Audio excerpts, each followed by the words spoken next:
अस्सलाम वालेकुम, मैं हूं शाहिद हुसैन। इस वीडियो में ख़ास तौर पर एमक्यूम के ऊपर पाबंदी हटाई जा रही है या एमक्यूम की जानिब से जो मुतालबा किया जा रहा है, क्या उस बारे में वाक़ई ही सोचा जा रहा है कि एमक्यूम को अब आज़ादी से सियासत करने का मौका मिलेगा, या क्या वाक़ई एमक्यूम के ऊपर पाबंदी थी या नहीं थी? उसके बाद फिर जो मुक़्तदिर हल्के हैं वो क्या सोच रहे हैं, वो सारी तफ़सीलात वीडियो के अंदर रखेंगे। लेकिन बुनियादी तौर पर मैं चूँकि फ़ील्ड रिपोर्टिंग करता हूँ, बहुत सारे मामलात को बारीक-बीनी से जानते हैं, चाहे वो किसी भी जमात या किसी भी फ़र्द या किसी भी शोबे से ताल्लुक़ रखते हैं, तो उनके जो केसेज़ अदालतों में आते हैं, हम उन चीज़ों को रिपोर्ट करते हैं। अब चूँकि मामला चल पड़ा है कि मुख़्तलिफ़ जिस तरह लोगों के साथ टेबल टॉक हो रही है, मुख़्तलिफ़ जो कलादम तंज़ीमें थीं, उनको जो है वो रिलीफ़ मिल रहा है। तो उसके बाद फिर इस पर बहुत सारे लोग मेरे जो देखने वाले हैं, जो मुस्तकिल फ़ॉलो करते हैं, अब उनकी डिमांड के ऊपर कुछ जो हक़ाइक़ हैं यहाँ कराची में ख़ास तौर पर ग्राउंड के ऊपर एमक्यूएम से मुतल्लिक़ वो आपके सामने रखेंगे कि जिस तरह वो बात कर रहे हैं कि मुख्तलिफ टीटीपी के साथ बलूचिस्तान में जो मुख्तलिफ कलदम जमातें थीं उनके साथ, या नाराज़ जो बलूच थे उनसे बात हो रही है, या उनके साथ मुज़ाकरात किए जा रहे हैं हुकूमत की जानिब से, तो उसके बाद फिर एमक्यूएम को क्यों रिलीफ नहीं मिल रहा? ये सारी बात, सारी तफसीलात आपके सामने रखेंगे इस वीडियो में। दोस्तों की फरमाइश के ऊपर ये वीडियो बना रहा हूँ। जो हालात और वाक़यात जो है वो आपके सामने रखेंगे। जिस तरह सबसे पहले जो शुरू हुआ मामला टीएलपी का शुरू हुआ। टीएलपी के ऊपर जिस तरह पाबंदी लगी वो सबके सामने है। उसके बाद फिर टीएलपी ने जो मामलात, जो उनकी जो मुतालबात थे, वो जो टीवी पर या सोशल मीडिया पे देख रहे थे, वो कुछ अलग थे, और बुनियादी तौर पर उनके जो मुतालबात थे वो कुछ अलग थे।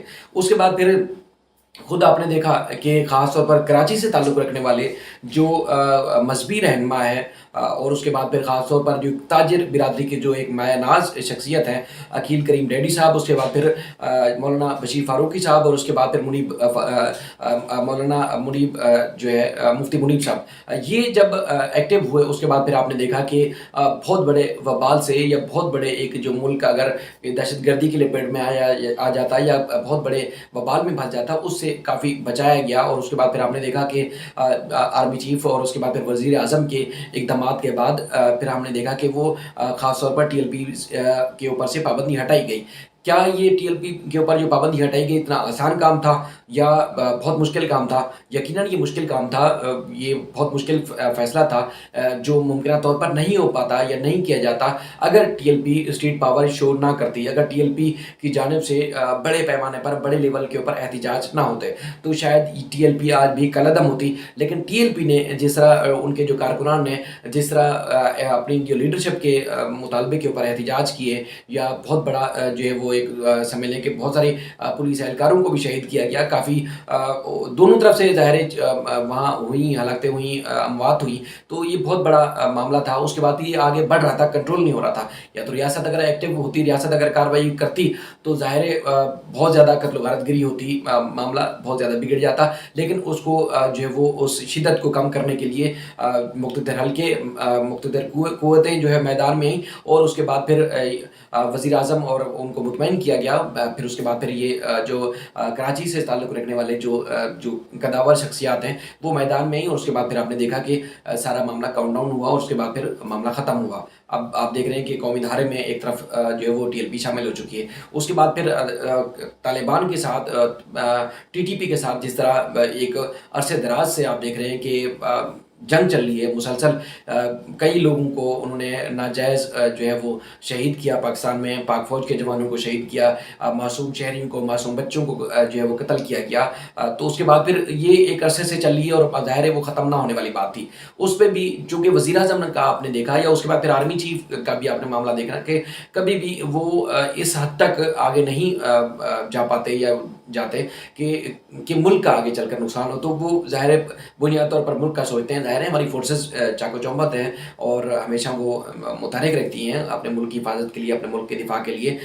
हमारे जवान जो हैं ज़ाहिर है वो अपनी जानें अब तक कुर्बान कर रहे हैं, तो पहले भी कर रहे थे, और मज़ीद भी अल्लाह ताला ना करे कभी ज़रूरत पड़ी तो पूरी कौम के साथ पाकिस्तान के, पाक फ़ौज के जवान जो है वो भी मुतहरिक रहते हैं। अब हम आते हैं उस तरफ कि जब ये मामला तूल पकड़ रहा है कि तालिबान के साथ जंगबंदी हो गई है, वज़ीर आज़म ने ख़ास तौर पर बलूचिस्तान के जो नाराज़ जो लोग हैं उनको मनाने के लिए भी टास्क दे दिया गया है अपने मुशीरों को। तो उसके बाद फिर सिंध में, ख़ास तौर पर सिंध के शहरी इलाकों में जिस तरह एमक्यूएम के साथ जो ताल्लुक़ रखने वाले लोग हैं, उनके साथ नाराज़गी क्यों नहीं है? کیوں ہے ناراضگی, ان کو معاف کیوں نہیں کیا جاتا.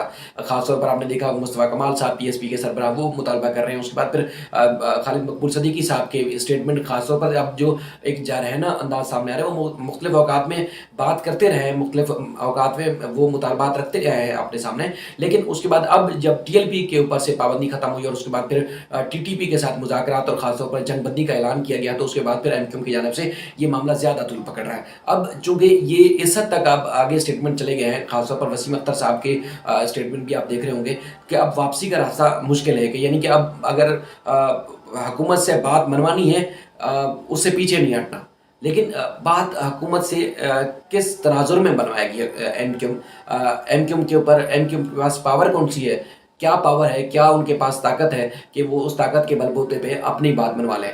MQM کو اسٹپنی کے طور پر تو دیکھا جائے تو پچھلے کئی زمانے سے استعمال کیا جا رہا ہے, یعنی کہ جب پیپلز پارٹی کی حکومت تھی تب بھی MQM کے ووٹ کے سہارے پہ ہی پیپلز پارٹی کی حکومت چلتی رہی. اس کے بعد پھر نون لیگ کے دور میں لے کے اب تک PTI کی حکومت کو MQM سپورٹ کر رہی ہے. اگر MQM باہر ہو جائے تو یہ سب بھی جانتے ہیں کہ حکومت جو ہے اس کا دھڑ تخت ہو سکتا ہے.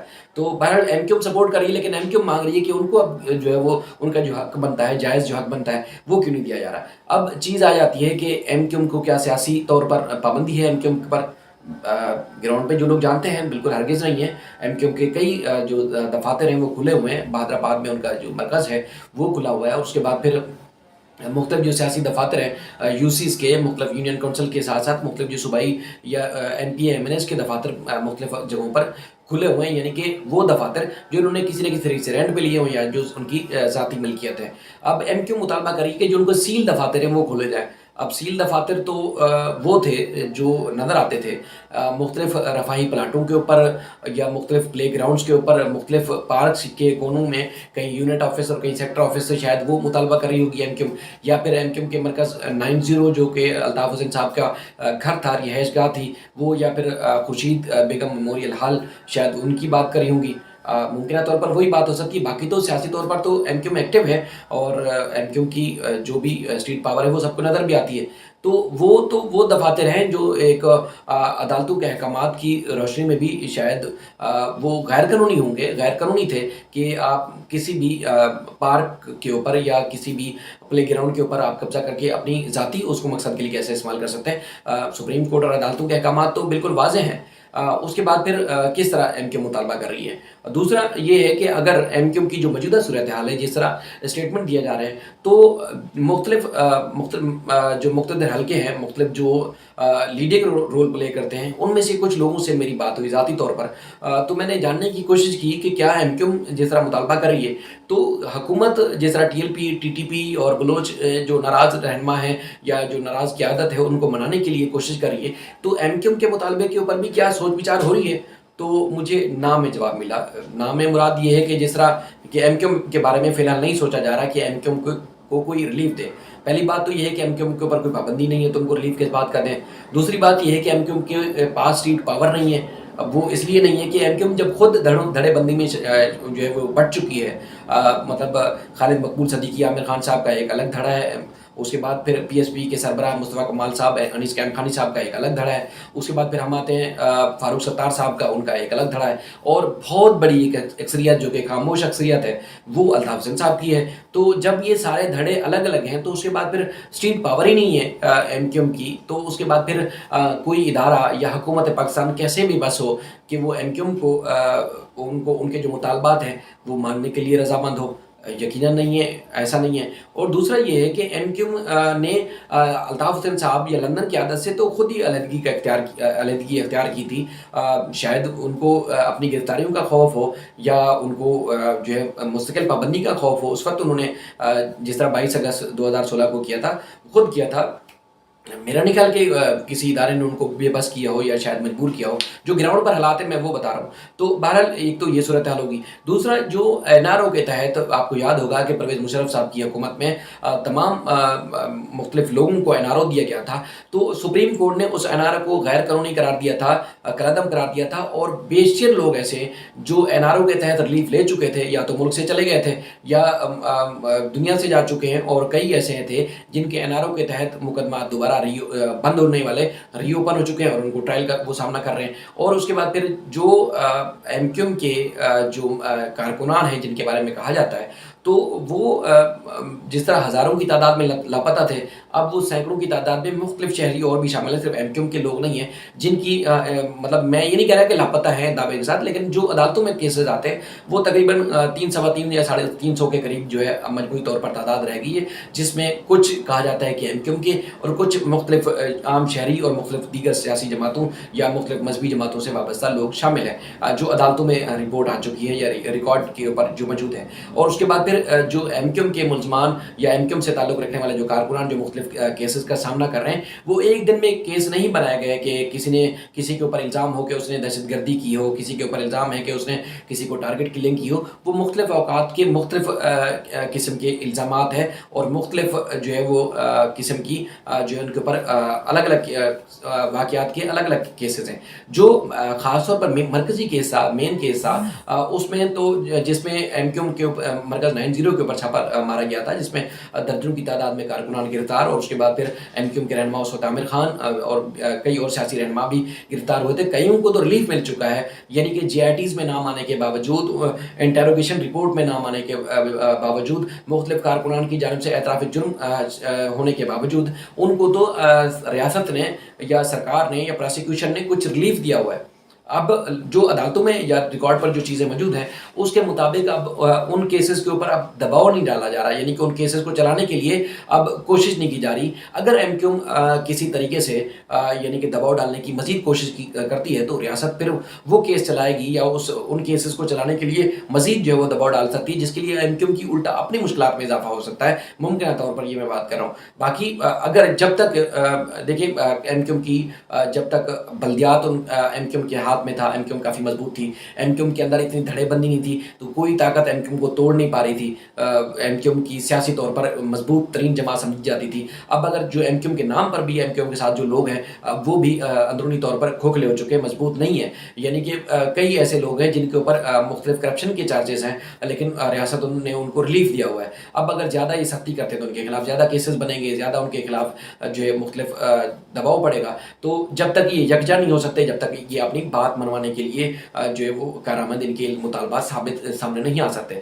बहरहाल मुख्तलिफ लोगों के मुतालबात हैं, मुख्तलिफ लोगों की जो डिमांड की जा रही है कि इनको भी माफ़ी दी जाए। तो या तो फिर ये है कि एमक्यूएम लंदन यानी कि अल्ताफ़ हुसैन साहब से लेके नीचे तक जितने भी धड़ेबंदी है वो एक साथ हो, शायद फिर रियासत बेबस होने के आगे कि हाँ अब एमक्यूएम की बात मान ली जाए, इनको भी दूसरे जिस तरह लोगों को या दूसरी जमातों को या कलादम जमातों को जिस तरह माफ़ी दी जा रही है, इस तरह एमक्यूएम के साथ भी रवैया बरता जाए। लेकिन एमक्यूएम इस तरह अगर धड़ेबंदी में रहे और उसके बाद फिर एमक्यूएम चाहे कि उनकी बात भी कोई मनवा ली जाए, तो लगता नहीं कि मुस्तकबिल करीब में एमक्यूएम की का कोई मुतालबा तस्लीम किया जा सकता है। बहरहाल ये सबका हक बनता है कि अगर आर्मी चीफ या उसके बाद फिर वज़ीर आज़म पाकिस्तान ये तय कर चुके हैं कि अब मुल्क में किसी के साथ ज़्यादती नहीं होगी, चाहे वो सियासी कारकुन हों या किसी भी मजहबी जमात से ताल्लुक़ रखते हों, अगर उन्होंने किसी भी वक्त अगर कोई ना कोई जुर्म किया है तो वो अगर अब मुस्तकबिल में कोई ऐसा जुर्म नहीं करने का इरादा रखते हैं तो उनको माफ़ कर दिया जाए और उनको कौमी धारे में शामिल किया जाए,